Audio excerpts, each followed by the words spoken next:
Welcome back to my workbench, guys. This is Dane here as always, and we are fast approaching the end of the year. It's hard to believe. It just feels like this year has gone by so fast, but I've had a lot of wonderful experiences, and I've gone to a lot of great places, and made some new friends this year, and it's been very entertaining and very fun. And of course the projects have been wonderful too, because I've really found a new level of perfection and really mastering my techniques right now and trying to make better models that look more authentic. I'm really honing in on my skills, and I'm really finding a new level of satisfaction, honestly, with this hobby. And I think it really reflects in a lot of my stuff, and I know you guys have even noticed a real improvement on my stuff, and I really appreciate the feedback.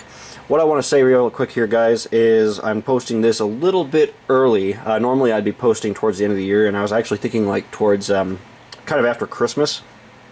But in this case, I decided to go ahead and post this one early because I actually have something special planned for you guys near New Year's. I think you guys are going to find this very interesting. It's a video type we've never done before, but I think it's going to be a very special video, and it's actually one I've had requests for a number of years now. And being that I'm in a very celebratory mood, I feel like you guys deserve a special video for the end of the year, so you guys can stay tuned for a special video coming up here, like I said, kind of towards New Year's, I think. Right before New Year's I'll probably have that up, so like I said, I'm going to post this early. And who can complain about an early update video? Always some new content and new fun stuff to see, and I do have a lot of really good projects for you guys to see here.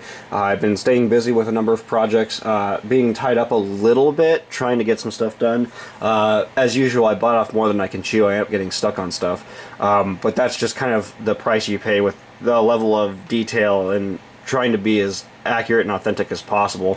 You do get hung up on models sometimes, and they do take a little bit of extra time, but it is worth it because your models do look a little bit more authentic. What I want to go ahead and jump in and show you guys here real quick is one of the locomotives I am currently working on, and that is Wheeling and Lake Erie 6315. The last time I showed this engine, it was completely undecorated, in the process of being built up and prepping for paint. At this point, the entire locomotive is actually painted and mostly detailed here. I'm prepping to install the handrails, and I'm about to do some final weathering touches here, but I wanted to add this into this video so you guys can see this.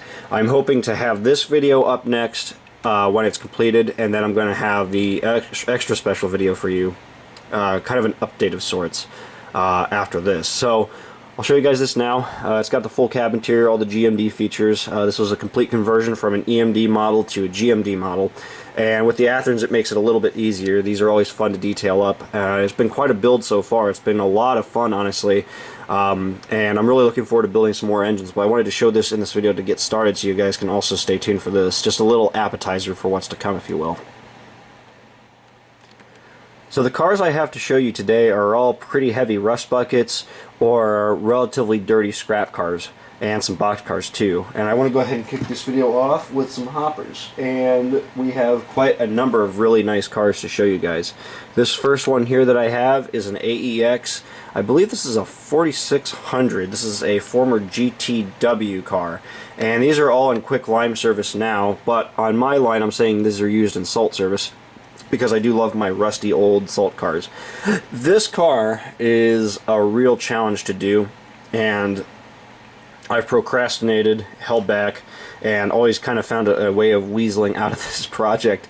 And so one day I was looking at the factory new car in the box and was telling myself, okay, it's either now or never. You're going to sell this model, or you're going to do it up and it's going to look nice, and you're going to go all the way with it. So I decided to just go all the way with it. I unboxed it, I prepped it, and got it done. It took a number of weeks to do. It was a lot of work, but it was worth it in the end, because I now have a car that really shows exactly what I wanted out of one of these GT prototypes. These cars are former GT, like I said, and what's very interesting about these is the way the rust rots the car. For one thing, the GT logo, as you can see, rots away, and it leaves this rust patch where the graphic used to be, the painted on graphic, and then all that blackens out. In terms of rust, all the top area around the hatches, the walkways, rusts completely, peeling the paint away, and you get these very heavy, fine rust streaks that run down the side of the car. Coupled with that, you got a lot of fine rust streaks on the side sills, a lot of side streaking, scraping, beating from hammers and vibrators and everything else that they use to unload these things. And then of course it's got the patchwork and all the salt spillage. So let's go into a little bit more detail here. The first thing I actually had to do was completely fade the car down. The entire car body is a very dark blue starting off, like GTW Anything GTW is. It's a dark blue color. So I faded this down with a custom mixed paint of light blue and white. So it was a couple of coats of that, sealed all that in place, very carefully removed the paint off of all the reporting mark data and everything else on the sides of the car, at least the stuff I wanted to save. Cleaned those off, did the patchwork, and then I proceeded to do all the heavy rust layers. The first layer was airbrush work, the second layer was oil work, and then a layer of acrylic to blend things out, another layer of oil to heavy or darken, make the color look a little bit heavier on the top, and then the next oil layer was to do the fine streaking. If we look at the side of the car zoomed in here, you can see all the very fine streaks of rust coming down from those patches as the rust is starting to bleed through, and it's doing its best trying to consume the rest of this paint. As you can see, it's very dirty, it's very grimy. All those streaks are individually painted, and then I very carefully blend each one of these streaks out very gently with a liner brush, or not a liner brush, but what I call a blending type brush. And once I did all that, I waited a couple days for the oils to dry, and then I sealed everything up. The next layer was doing the streaking and the scraping, the rust dots, all the little pitting on the sill. I added the safety striping, decaled the car, and then I did all of the hand painting on the logo, blended that in with the rust, a little bit more airbrush touch-up, and a little bit more oil refining, and this is what I got. After that, then it was a matter of doing all of the light salt streaking. In this case with acrylic washes, I chose to do acrylic this time instead of oils because I wanted it to be a little bit lighter. I really wanted to preserve the rust, so that was really a showcase of the rust effects on this. On the ends, they're completely rotted up there. You can see the really unique patchwork, lots of powder and oil work, very tedious stuff there. On this end here, on the brake end, same thing. Lots of rust, lots of salt streaking. On this side of the car, the salt streaking is a little bit more heavy, but on this side you can really see those rust streaks a lot better. Notice how they're breaking down the side of the car, running down the sides, and then on the bottom sill, completely weathered up under bays, heavy salt work, kicked up on the bays there, dirty trucks, highlighted the bearings, area around the bearings, painted the wheels, cleaned off the wheel surfaces, new air hoses, new couplers, and then the top hatch was custom painted white, painted the little bars there, and then did all the salt streaking and everything else on the top there. So this turned out to be a absolutely fantastic car, and it's one of my best hoppers I've done so far. That being said, that's a very hard comparison because I've done a lot of very nice cars, but this one in particular just came out super well. This next 4750 is a Tangent 4750, and this is one of the Soo XPV cars that they offered from the last run. And this car was inspired after seeing another modeler, Preston Stinger, make this. He did an AEX 12504. I really liked the way he did this car, former Salt car, and I wanted to replicate this for myself. So I ended up going through and making one of these for myself. And in this case, what I did, the starting point is the Tangent car, like I said. This car was actually purchased on eBay for 80 bucks. And it was a little bit more expensive because it was actually pre-weathered. The modeler before me actually weathered this thing up relatively nicely, so it had a lot of the rust effects and things like that. And so it was a nice little cheat car in that sense. All I really had to focus on when I actually got the car was completing the underbody work, doing a lot of the fine splatter and things of that sort, really refining some things, touching up and building up the grime, like I said, in between these underbays to kick up the splatter, detailing up the trucks with all the mud and kick up and grime, and then on the sides also doing a little bit of rust dot work with a fine marker. I've shown that technique before. And then I did all of the AEX patchwork with custom decals from Smokebox Graphics, or not Smokebox Graphics, I apologize, Circus City Decals. I don't know why I always say Smokebox Graphics. Anyways, added the safety striping, and then, like I said, little rust dots and little highlights. And let's go ahead and zoom in on here so you guys can see some of those little highlights. There's a lot of fine rust dots.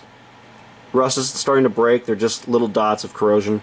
On the underbays especially, you can see those heavy pits. Very common on these cars. You can see that. And again, that's all done with the marker, and it literally takes minutes. I just mean minutes to do that, and then blend everything together, and it always just looks super nice. A little bit of rust on this side here, built up there. That was actually done by the previous modeler. The patchwork is stock factory. All I had to do was update the patchwork to make this into an AEX car. Like I said, I did the patching, and then I did all the heavy salt buildup on the sides there, and then I peeled up quite a bit of it by applying the paint first and then scraping some away with a Q-tip and then applying another layer to kind of blend it out. You can see it's very heavy at the top of the car, working all the way around the top. Lots of rust on the hatches, on the walkways. Tried to keep the hatches very clean here, but they turned out really good. And then on the ends, all the patchwork, kick up and everything was updated there. Same thing on this end. And then on this side, I believe this side might have a little graffiti. No. Oh, okay. There we go. That's the side we need. So this side has a little bit of tag work. I just added that according to some photos I found, and even on the underbays there as well. Again, all the heavy salt streaks and spillage, custom patchwork. Same thing on this side here too. And you'll notice how these top channels, the way the rust and the grime kind of runs around that channel. I think that's really interesting. Some of it can still streak through there, but in this case a lot of it built up around that top channel, that top L channel, and that's something you got to pay attention to on these 4750s. Some of those cars with those channels get this really interesting rust streaking or load spillage around it. There's a little bit of fine rust, a little bit of side streaks, but for the most part it was a pretty easy car to do and it turned out really nice. This next 4750 was another very large, challenging project, and this one took me again quite a number of weeks to do. And I was actually doing this car with the AEX 4600, so that was not easy. This one is a PMRX 4750, again for salt service, and this car is based off the prototype car, which I actually got to see and photograph in Fostoria, Ohio. As you can see, it is a Soo Line car, and it is another Tangent, and I've been meaning to do a Soo Line car for a number of years now. And with the Tangent model, it made a really good base model for this. So what I did here was I first prepped the car body with a little bit of acrylic work and airbrush work to darken the bays, the sides. Then I did a layer of oil, burnt umber oil, another layer of burnt umber oil, airbrush blend work, then another layer of burnt umber, and then another layer of raw sienna to start giving me the reddish rust. And then I went back in and I painted the Soo Line lettering, because the interesting thing with the Soo Line lettering is it fades to this light green color, but it shows right through that rust. It's very unique on the sides, as you can see, and I wanted to really encapsulate that. The wheat logo on the Soo Line car, as you can see, that just darkens to like a rusty patchy color, so I hand painted all that and then blended that in with the rest of the weathering. Once I did the majority of the rust, I then did the patchwork. The underbody work was finished up with some graffiti. You got again the fine little rust dots and pits on the underbays, a lot of the fine rust built up around those little outlets on the gates. Lots of heavy grime and rust on the sills, on the trucks. And here you can see a really nice look at those underbay pits. Incredible. And then there's the rust. Once I did all the rust on the sides, like I said, finished the patchwork, added the safety striping, and then I did all of the salt streaking coming down from that top hatch. All the nice rust work is done around the hatches, on the top of the sill. All turned out really good. The ends are very rusty as well, and also they weather very interestingly. Notice the patchwork there, that's really unique. Two different styles of stencil patchwork. Same thing on this end. Very interesting, I like that. I like those idiosyncrasies and you see in these kinds of rail cars. And then making sure I have the correct opposite side here. The opposite side has a little bit more load spillage, as you can see, but a lot of it's really kind of washed away at this point. It's just really leaving a lot of that rust. And again, I really wanted to really focus on the rust on this car, really showing those heavy layers of rust that have built up on this.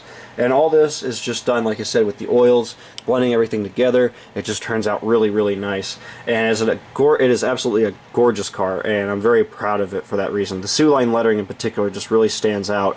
It just looks like you don't even want to rub up against it because you just immediately get tetanus or something. These next cars that I have here are going to be some more NSC 6400s trash gondolas here, and this is my latest batch of trash gons that I did. The first one here is CIGX 803245. This car is custom painted and decaled using Circus City decals. These decals are custom made for me. I actually got a large sheet of them done so I could do a number of these cars. And I did a number of these before, and I wasn't satisfied with the quality of the cars. They left a lot to be desired, and being that this is the first time I've really weathered these cars, I had to do a little bit of learning and adapting of techniques to get these cars just right. So I went ahead and sold off all the old ones and replaced them with new ones that I got online super cheap. And with these ones, they really reflect a finer level of detail and quality.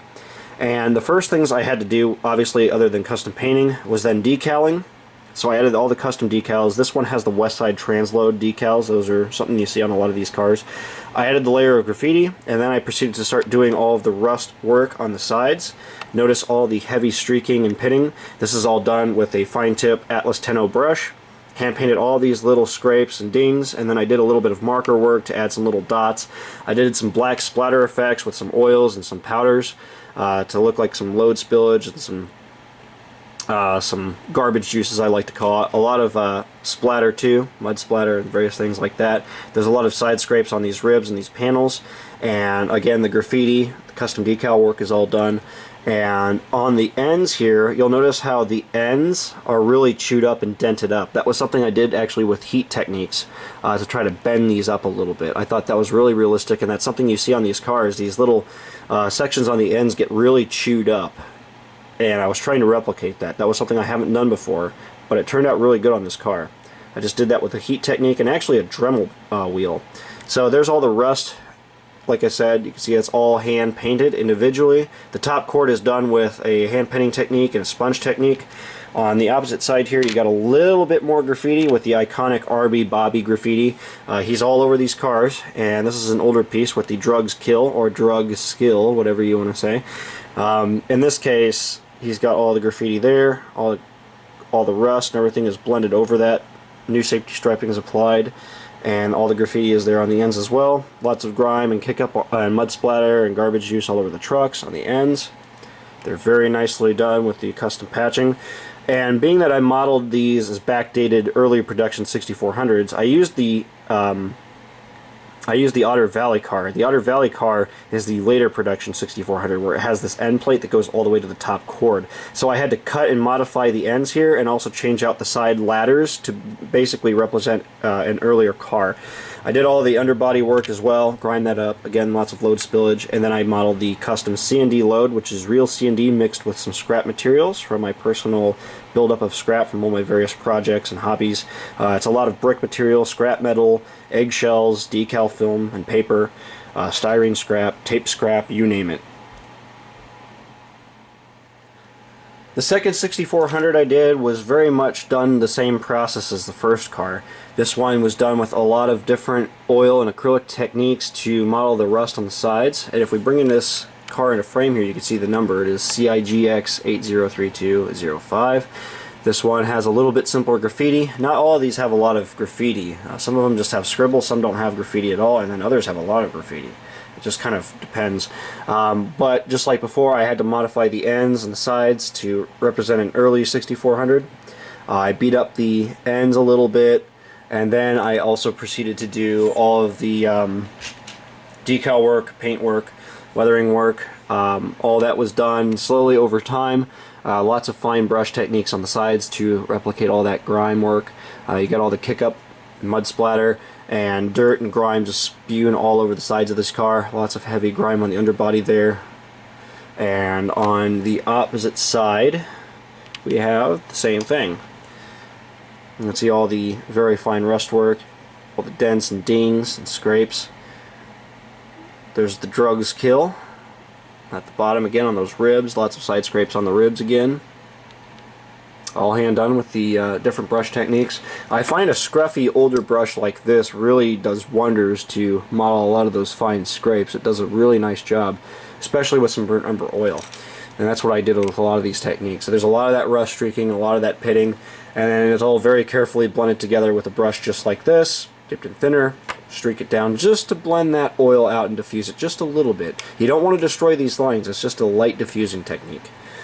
There's all the graffiti again, carefully added, and then this one also again features the custom done load made with real C&D and various scrap materials from my personal stockpile, which I have lots of.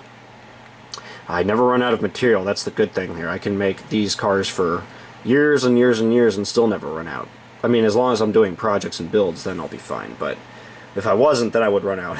Anyways, that just turns out really good, and these cars also reflect a better standard and better discipline in the finish fit and finish of these loads, because before the loads just looked really sloppy. I'm really trying to nail down the debris looking a lot more fine and scaled down. And I think it really shows well in these cars, because the loads really do scale down well and they look much more authentic compared to some of my earlier variations of these, to be honest. There's the ends again with all the oil blending and rust work, very well beaten up. Got the kick up, all the air hoses and the coupler bars were custom painted there. All the details on the ends. This end has a little bit of graffiti as well. Okay guys, at this point we're going to start to wrap up this video actually with two rail boxes I just finished up, and I'm going to bring the first one into shot here. Rail boxes have always been a challenge for me because I feel like I've never gotten them right, and I've had to work on my standards for rail boxes. And recently I took on the challenge of trying to do two. One a complete repaint, and one an actual prime for grime bone stock boxcar, or at least I thought was going to be a bone stock boxcar. And this is where I'm going to start this part of this video off of, is with the ABOX 52237. This car is an Athearn RTR prime for grime series rail box, so it comes with the pre-weathered lettering, the pre-faded logos, and pre-faded Railbox logos. I've never done one of these before where it actually has all of this done for me. But as it turned out, real challenging, and honestly I don't plan on doing any more using these stock cars. If I'm going to do ghost lettering and things like that, it's going to be with the stock Athearn, or it's going to be custom decaled. In this case, I started to weather this one expecting that I could just clean off the decals, and as I started cleaning them off, I was scraping the lettering off, which was not good. So I decided that I had to actually re-decal the car. So what I ended up doing was I just went through with all the weathering, and that being airbrush work, oil work to start building up and darkening the yellow to this grungy brownish color. When I did all that, then I used a sheet of Circus City Decals Railbox Ghost lettering to re-decal the entire car, as you can see, and the logos and the Next Load Any Road and a number of the patch decals. Those are all from Smokebox Graphics and Circus City Decals. Whoops, dropped my pointer. So the entire car had to be re-decaled. When I did all the decaling, I sealed everything in place and then proceeded to blend everything back in with some more weathering. You can't even tell, and as you can see, it just looks like that is how the car came. But that is all re-decaled completely on both sides. And once I did all that, then I could go in, I hand painted all of this graffiti off of prototype photos, modeled the replicated replaced side door here for the combo door, and then, like I said, did the patchwork, fine tag work, rust dots, side streaking, a lot of rust on the door tracks there, little individual tag work. I added the new COTS block, UP cleanout data there, safety striping. All that was done in various progressive layers and then sealed up with a final layer of oils, powders, and a little bit of dull coat, and then another layer of powder to represent some of the fresher rust kind of streaking down from various parts on the door, for example, and on the roof. The roof itself was hand painted. The entire roof was first painted the dark brown color. I then painted the ends of the roof this dark yellow, or this lighter yellow, as you can see. I then did the sealant and then the fine rust dots, which I blended and rendered with a little bit of oil. The base dots are acrylic, and then the final dots are oil work. And then after all that was sealed in, I did some chalk and powder work to really make that look nice and dusty and rusty. On the ends there's a lot of rust pitting and streaking. Same thing on that end. It's a little bent, there we go. And then on this side, same process as before. I had to completely re-decal all the lettering on this car with the Circus City decals, and then I proceeded to go in and add the graffiti, the patchwork, a little bit more graffiti in progressive layers, and then I blended everything together with all the rust dots and streaking and scraping. As you can see, a little bit of custom decals added here and there, and it just made for a very nice car, and it was honestly worth the extra bit of work because I have a much more authentic looking Railbox now than if I had just tried to stick with the stock lettering.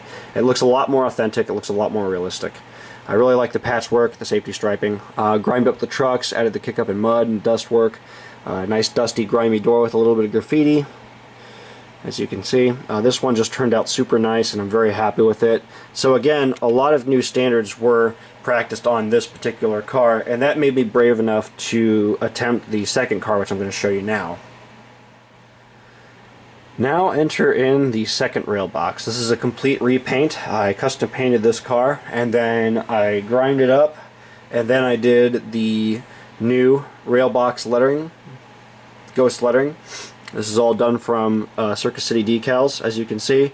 Once I did all that, then I went in and hand painted all of my graffiti. This is all replicated from prototype photos, all the fine scribble, tag work, all the logos and things. Patchwork was then applied, several more layers of oil, fine chipping and scraping. There's a lot of rust on the base around those door tracks, lots of grime and graffiti, as you can see, kind of blended together. The graffiti gets really rusted up. I'm not afraid to weather my graffiti and blend that in. It's very important because it makes it look more a part of the car, more aged in properly.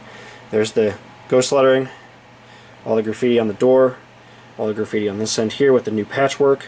As you can see, that's all replicated, and then there's the nice Railbox ghost lettering. On the ends here, again the same, lots of fine dot work, kick up. Same thing on this end, a little bit of graffiti.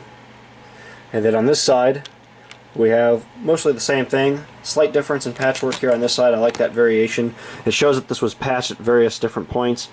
On this side here, done the same way. All the decaling was done first. A layer of grime, hand painted graffiti, another layer of grime, final oil touch up, streaking, scrapes, all that was painted, patchwork, decal work, and a little bit more oil, blending, powder work, and we have a completed model essentially. So it's a lot of layering, and it takes many hours to do this, but it's worth it in the end because you get this really nice result. There you can see the really nice graffiti, finally aged in, as you can see, nicely done door. And then on this end, the really unique patchwork there with the new data, old and new safety striping mixed together. And then the roof was fun to do. This is all very heavy grime. As you can see, there's no sealant. This is just a nicely rotted roof. Heavy dark umber washes, a little bit of raw sienna, dried up that, and then I did some powder work and blended all that out. This is not sealed in because I wanted to maintain full strength powder to make it look really dusty and rotted there, and that just turned out super nice. So again, this is a really nice new standard for rail boxes, and these are finally some rail boxes that I can accept and be happy with, because before I was just never happy with them.